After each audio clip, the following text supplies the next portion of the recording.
The MCU likes to pretend it's black and white. Suit up, save the world, be the hero. But if you look at 15 years of footage, that line is a lie. Being a hero isn't a permanent title. It's a choice. And sometimes, the icons on the poster make the absolute wrong one. We're not talking about accidents.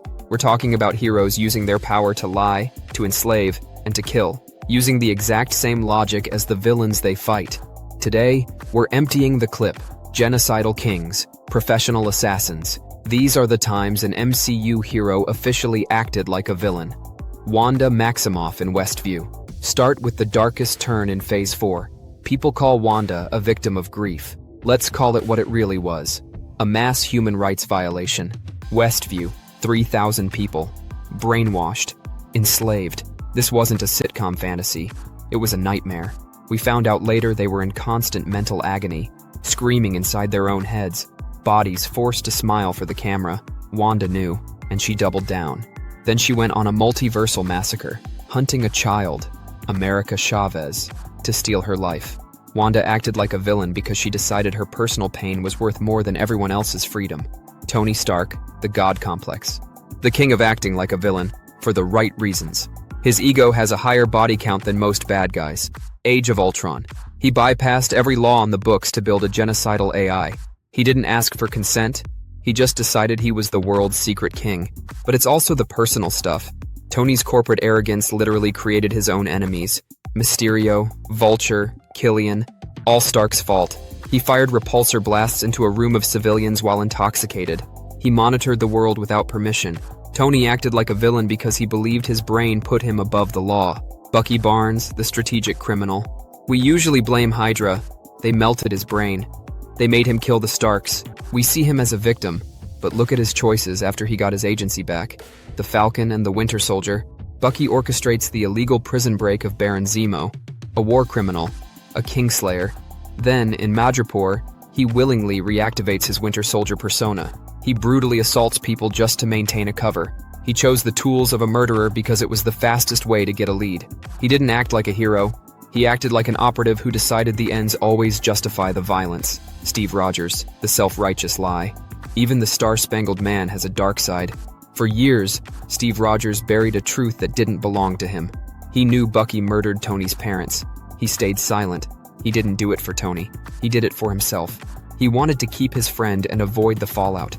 Steve chose personal loyalty over the truth. He led a fugitive cell. He refused to work within the law. Steve Rogers acted like a villain because his pride tore the Avengers apart, leaving Earth wide open for Thanos. Natasha Romanoff in Budapest. Before the Avengers, Natasha was a ghost. We heard about the red in her ledger, but Black Widow showed us the ink. To kill General Dreykov, Natasha used his young daughter Antonia as a trigger. She detonated a bomb knowing a child was in the blast zone. That's not a hero move. That's the cold, calculated math of an assassin. She mutilated a kid to cross a name off a list. Antonia became the taskmaster because Natasha viewed a child's life as acceptable collateral damage. Clint Barton as Ronin. When the snap happened, Clint Barton didn't help the survivors. He became a serial killer. As Ronin, he traveled the globe systematically slaughtering people. He wasn't bringing them to justice. He was venting rage. He executed people who were surrendering. Clint Barton decided that because he lost his family, he had the right to be judge, jury, and executioner for the planet. He stopped fighting for peace and started fighting for the high of the kill. Nick Fury and Project Insight. Nick Fury built the gun Hydra almost used to kill 20 million people. He oversaw Project Insight, a global execution grid designed to kill people before they committed a crime. That is pure authoritarianism. He lied to the Avengers about Coulson's trading cards just to guilt-trip them into a war. Fury doesn't see heroes. He sees tools. He acts like a villain because he believes the ends always justify the most dishonest and dangerous means. Thor in Jotunheim. We love King Thor, but he started as a potential war criminal. In his first movie, he led a bloodthirsty, unprovoked attack on the Frost Giants because his feelings were hurt. He nearly started an intergalactic war for his own pride. He didn't care about diplomacy.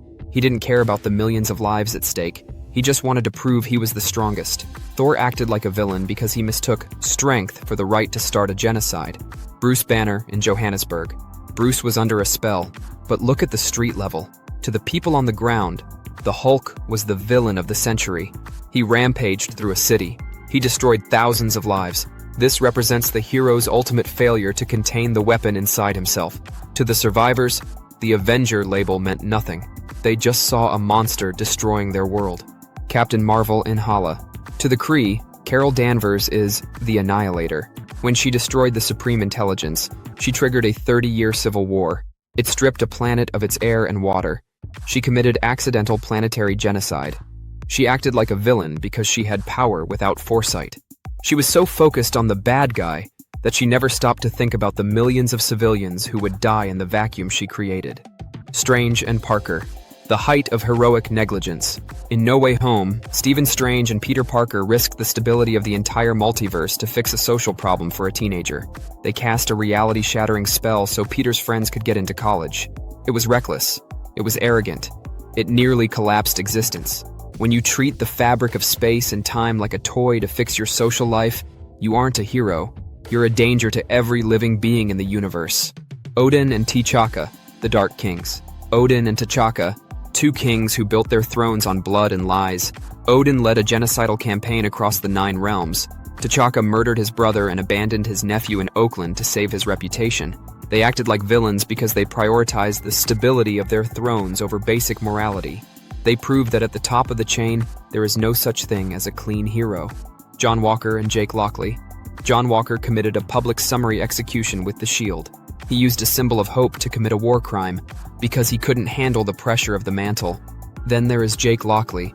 While Mark and Steven try to be heroes, Jake is in the shadows, executing surrendering villains and murdering hospital workers. These characters prove that sometimes the hero is just a mask for a very efficient and very cold killer. Hank Pym and the creation of Ghost. Finally, Hank Pym, a genius whose petty ego literally ruined lives because he was vindictive. He discredited his peer, Elias Starr, and forced him into exile. That act led to the accident that killed Elias and left his daughter, Ava, in permanent physical agony for decades. Hank didn't care. He spent years ignoring the child whose life he destroyed, just because he wanted to be the only Ant-Man. Hank Pym's professional cruelty literally created a villain out of a suffering orphan. The truth? No one in the MCU has purely clean hands. Whether it's Tony's ego or Bucky's strategic crimes, the line between hero and villain is usually just a matter of perspective. So, who's the real monster? The person trying to take over the world, or the hero who's willing to do anything to stop them? Drop your thoughts in the comments. I read all of them. Thanks for watching. Hit subscribe for more deep dives into MCU, and I'll see you in the next one.